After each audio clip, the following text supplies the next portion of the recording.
Here is the master control panel. This is the generator count right now.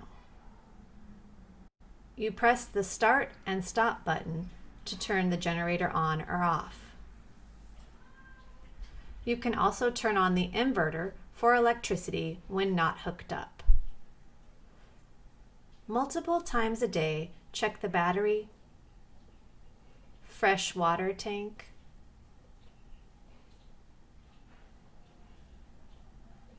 black water tank, and gray water tank.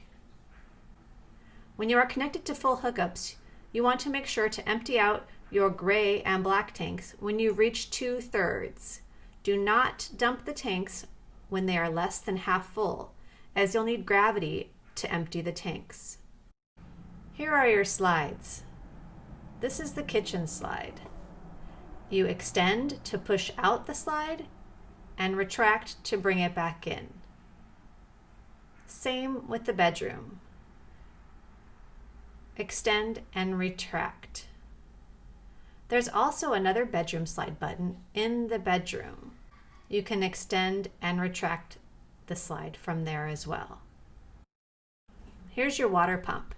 If you watch the water hookup video, the water pump will need to be on when you are in normal mode on water, which is when you are not connected to a water source. This will give you pressure in your water pipes. For water heater, you can choose LP or electric. Just a reminder, when using the slides, make sure that no one or objects are on the slides or dinette or anywhere around the slides. This is very important as it will cause damage.